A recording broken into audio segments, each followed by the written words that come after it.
नहमदुहु व नसल्ली अला रसूलिहिल करीम। आज आप हज़रात ने ज़हमत फरमाई और जो कुछ मेरे साथ अफजलगंज के पुलिस अहदेदारों ने बदतमीज़ी की, उसके फ़ोटोज़ देखकर आप हज़रात ने कुछ सवालात मुझसे जो करना चाहते हैं ज़रूर कर सकते हैं मैं, लेकिन पहले मैं उसकी वजाहत कर दूं। दो को कुछ 2-4 मिनट कम ही थे कि मैं नए पुल पे पहुंच गया। नए पुल पे 2 रास्ते बनाए गए हैं। 2 रास्तों पर 2 साहिबीन ठहरे हैं। एक रास्ते पर तो जो उनको समझ में आते हैं उनको छोड़ा जाता है, और जो दूसरे रास्ते पर है वो सीधा जाके उस्मानिया दवाखाने के पास जो उनका ऑफिसर ठहरता है वहाँ जाकर उस गाड़ी को रुकाया जाता है। जब मेरे सामने से 2 गाड़ियाँ गुजर गई तो मैंने कहा कि देखो भाई 3 मिनट काफ़ी है, 3 मिनट में मैं घर पहुँच जाऊँगा, मेरा घर पंजेशा में है। तो कहा नहीं आप इधर से जाएंगे। मैंने कहा कि मुझे सब गाड़ियाँ जिधर से जा रही हैं मुझे भी उसी रास्ते से जाने दीजिए। मगर मौजूदा हालात में मैंने देखा कि पुलिस वालों के अंदर भी एक शर छुपा हुआ नज़र आया, और वो शर मेरे जितने वहाँ देर ठहरने पर इंस्पेक्टर या वो जो मौजूद था उसने जो अमल किया है उससे मुझे मालूम हो रहा था कि वो एक ही मज़हब के लोगों पे निशाना बना रहा है। मुझे हैरत ये होती है कि ये चेक पोस्ट हमारी हिफाजत के लिए बनाए गए या हमारे से लूटम लाट के लिए बनाए गए। हमारे कमिश्नर साहब हमारे को इतनी मीठी मीठी तकरीरें करते हुए अपने तरफ मायल करते हैं, लेकिन उनके ओहदेदार जो ठहरे हैं जिम्मेदारी लेकर वो जाहिलों से भी बदतर है। और मैं जब उनसे मुलाकात करने के लिए करीब गया और जाकर मैं अपना तारुफ पेश करने की कोशिश कर रहा था तो उन्होंने मेरे तारुफ को भी सुनने से मना कर दिया। मैंने कहा मेरे पास भी है, मगर वो कह रहे हैं आप ठहरिए, कोई बात आपसे करनी नहीं है।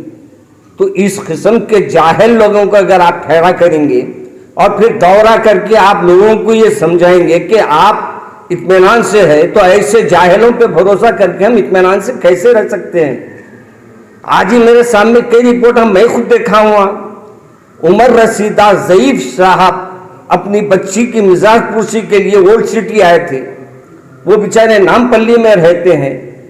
उनकी गाड़ी को पकड़ लिया गया और उनको कह रहे हैं कि आप पैदल जाइए।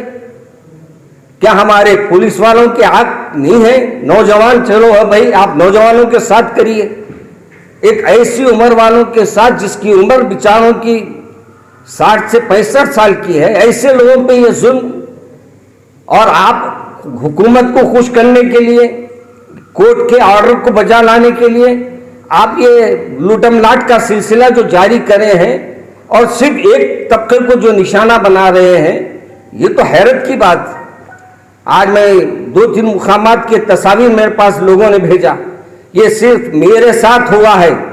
मैं वो जो लोगों को तकरीबन लोग जानते हैं मेरे साथ जब ये अमल हुआ है तो आम पब्लिक के साथ ये पुलिस वाले क्या रवैया इख्तियार करते होंगे, इनके साथ क्या अंदाज इख्तियार करते होंगे। और फिर यहाँ का एसीपी हमारे क्या है उनका नाम याद नहीं आ रहा, कोई आनंद साहब है शायद ना, आनंद फोन किए उनको, उनके एसीपी को फोन किए। उसके बावजूद मेरे से ये कह रहा है कि इन्होंने मेरे साथ बदतमीजी की। मैं बदतमीजी करूंगा क्यों? और मेरे को बदतमीजी अगर करना रहता तो मैं चौरस्ते पे आके बैठ के पूरे मीडिया वालों को बुलाकर उनके वहां बदतमीजी करता, मगर मुझे वो नहीं करना था क्योंकि मुझे घर आना था। और मैं एक कमेटी में से आ रहा था, एक मदरसे की कमेटी थी, उसमें गया मियाँपुर। वहां से हालांकि मैं 1-12:30 को निकल गया, रास्ते में इतनी ट्रैफिक, और फिर जिधर देखो सिग्नल पड़े हुए। अब सिग्नलों से बचेंगे तो भी आप जुर्माने लगा रहे हैं। अगर आप ट्रैफिक को कैसे उसको छोड़ के हम आगे बढ़ेंगे, ये भी तो हमारे लिए मसला है।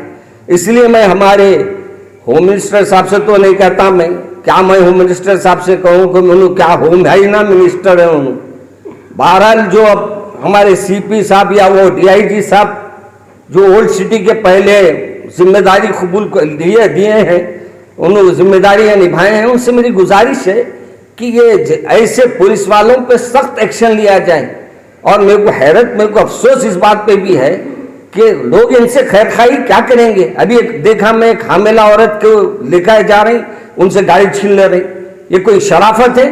15 मिनट पहले की 15 मिनट पहले 2 से 15 मिनट पहले, चलिए आपके 2 बज गए तो अलग बात है, फिर ऐसे केसों में कौन उनको हमदर्दी करेगा? क्या नहीं तो आप एक एम्बुलेंस हर जगह वहां ठहरा कीजिए, अगर ऐसे कोई हालात हो रहे हैं तो वहां ऑटो खड़ा कीजिए। लोगों को आप जहां गाड़ियां छीन रहे हैं वहां से घर को भेजने का इंतजाम आप कीजिए। ये कौन सा जुल्म है? और फिर हमारे पास जुल्म के ऊपर आवाज उठाने को तैयार नहीं। अफसोस ये होता है कि हमारे पास हमारी कोई बात कोई पहुंचाने वाला नहीं है और हुकूमत को कोई जोड़ने वाला नहीं है। और सीपी साहब तो हमारे सिर्फ बहुत मीठे मीठे तकरीरा कर देते, उन्हें समझते मैं तकरीरा कर दिया मेरा काम बर्खास्त। मगर हकीकत ये भाई कि आज के दौर में मैं ये नहीं चाह रहा हूं कि किसी को जज्बात में लाना, मैं ये चाह रहा हूं कि हम कानून का एहतराम करते हैं, आप भी हमारे साथ नरमी का बर्ताव करें।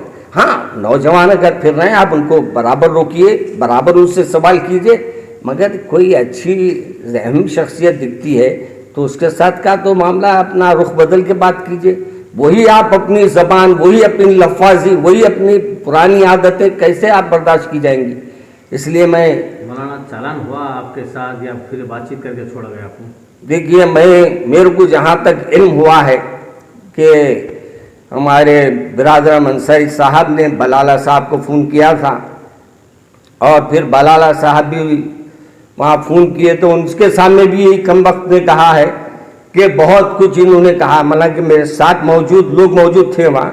मैं उनको सिर्फ यही कहा कि भाई मेरे पास भी है, मैं अपनी गाड़ी में आज नहीं निकला हूँ, मेरे पास अचानक मैं निकला था, एक दूसरी गाड़ी में मैं आया हूँ, मेरे को आप छोड़ दीजिए, मैं पंजेशा इतनी बात पे वो ये कह रहा है कि मेरे से बहस करे।